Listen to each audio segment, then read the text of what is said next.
না এবাৰতো আমি কৃষ্ণসকলক কাণত ধৰি আঁঠুকাই থৈছোঁ এতিয়া তেওঁ আকৌ তেল ফাটিছে নামটো ৰাখিছে শ্ৰীকৃষ্ণ আগৰৱালা শ্ৰীকৃষ্ণ ভগৱানৰ নাম ৰাখিছে কিন্তু দালালি দগাবাজ চুৰ ডকাইত সকলোখিনি তাৰ গোট আছে গতিকে এনেধৰণৰ আপোনাৰ চুৰক আমি কি কৰিব লাগিব আকৌ কাণত ধৰি আঁঠুকাব লাগিব এইটো স্পষ্ট কথা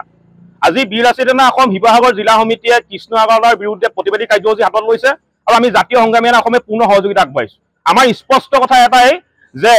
ভটিয়াপুৰত সংঘটিত হোৱা দুৰ্ঘটনা যিসকল ক্ষতিগ্ৰস্ত হৈছে প্ৰতিটো ক্ষতিগ্ৰস্ত পৰিয়ালক কৃষ্ণ আগৰৱালাই নিজৰ মাটি বিক্ৰী হ'লেও নিজৰ কিডনী বিক্ৰী হ'লেও কিন্তু ক্ষতিপূৰণ দিব লাগিব আৰু যি দুটা নিহত পৰিয়ালৰ ঘৰ আছে নিহত পৰিয়াল দুটাক 1 কোটি টকাকৈ আমি ক্ষতিপূৰণ দিয়া দাবী উত্থাপন কৰিছোঁ লগতে প্ৰতিটো আশ্ৰয়ত থকা পৰিয়ালক কিন্তু 5 লাখ টকাকৈ কৃষ্ণ আগৰৱালাই দিব লাগিব অন্যথা কৃষ্ণ আগৰৱালাৰ বিৰুদ্ধে কিন্তু বীৰ লাচিত সেনা অসমৰ লগতে অসমত থকা প্ৰতিটো জাতীয় জনগোষ্ঠীয় দল সংগঠনে অবিৰতভাৱে প্ৰতিবাদী কাৰ্যসূচী আমি হাতত ল'ম আৰু প্ৰয়োজন হ'লে কৃষ্ণ আগৰৱালাৰ যিমানখিনি দিশ অসমত চলি আছে প্ৰতিটো দিশ কিন্তু বন্ধ কৰি যাব এইটো স্পষ্ট কথা না আমি জাতীয় সংগ্ৰামী অসমে স্পষ্ট এটাই কথা যিসকল অনাঅসমীয়া অসমত থাকি অসমৰ মাটি পায়ু বায়ু সেৱন কৰি অসমত ব্যৱসায় কৰি অসমীয়া খিলঞ্জীয়া ভূমিপুত্ৰৰ বিৰুদ্ধে কাম কৰিব তেনেধৰণৰ অনাঅসমীয়াৰ বিৰুদ্ধে আমি মাত মাতি আহিছোঁ আমি মাত মাতি যাম আজি বীৰ লাচিত সেনাই যিটো প্ৰগ্ৰাম হাতত লৈছে এই কাৰ্যসূচীক আমি পূৰ্ণ সমৰ্থন আগবঢ়াইছোঁ আৰু আমি সহযোগিতা আগবঢ়াইছোঁ আজি 5টাকৈ দিন উকলি গ'ল 5টাকৈ দিন উকলি যোৱাৰ পিছতো ONC কৰ্তৃপক্ষ আৰু SK পেট্ৰৰ চৰম হেমাহিৰ বাবে ভটিয়াপাৰা অঞ্চলৰ থকা সমূহ ৰাইজ ভীতিগ্ৰস্ত হৈ পৰিছে সংকট ভুগিছে ইতিমধ্যে এজন লোকৰ মৃত্যু হৈছে তাৰ লগে লগে আজি কিছু সময় পূৰ্বে আৰু এজন ব্যক্তি ইতিমধ্যে হস্পিটেলত ভৰ্তি হ'বলগীয়া পৰিৱেশ সৃষ্টি হৈছে তাৰ পিছতো ONC কৰ্তৃপক্ষই হাৰ পোৱা নাই তাৰ পিছতো কৃষ্ণ আগৰৱালা নামৰ SK পেট্ৰৰ হাৰ পোৱা নাই আটাইতকৈ মূল ধুৰন্ধৰ হৈছে ONC ED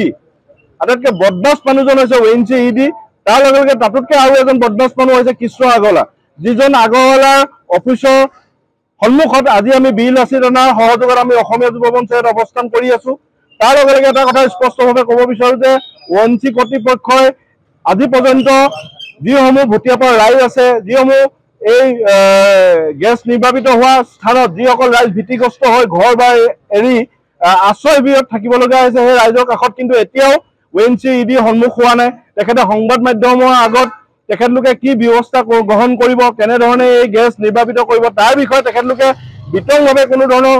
ব্যৱস্থা গ্ৰহণ কৰা কথা সংবাদ মাধ্যমৰ আগত তেখেতলোকে প্ৰকাশ কৰা নাই কৃষ্ণ আগৰৱালা যি SK পেট্ৰৰ বিষয়াসকল আছে বা কৃষ্ণ আগৰৱালাৰ লোকসকল গৈও স্থানীয় ৰাইজসকলক সকাহ দিয়াৰ বাবে তেখেতলোকে কোনো ধৰণৰ ব্যৱস্থা গ্ৰহণ কৰা নাই স্থানীয় লোকসকলক তেখেতলোকে সামান্যতম আৰ্থিকভাৱে তেখেতলোকক সহযোগ কৰা নাই যিহেতু তেখেতলোকে ঘূৰ আন্ধাৰত তেখেতলোকে তাত থাকিবলগীয়া হৈছে জুই জ্বলাব নোৱাৰে তেখেতলোকে আশ্ৰয় শিবিৰত ল'ৰা ছোৱালী পশুধন সকলো ভীতিগ্ৰস্ত হৈ পৰিছে সকলো সংকট ভুগিছে নিজৰ হয়তো মাটিডৰা কাইলৈ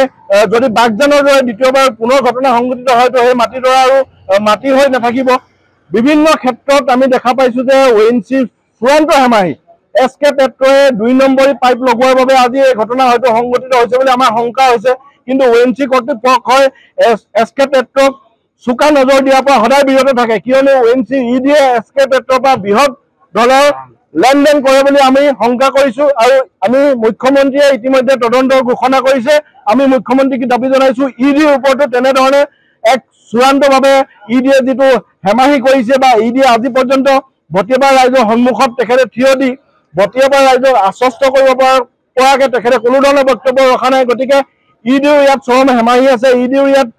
হয়তো ভিতৰি গোপন কিবা বুজাবুজি আছে আমি বিচাৰোঁ অতি শীঘ্ৰে মুখ্যমন্ত্ৰী মহোদয় EDৰ ওপৰত এটা এনকুৱাৰী দিয়ক আৰু আমি অসমীয়া যুৱ মঞ্চৰ বীৰ লাচিত সেনাই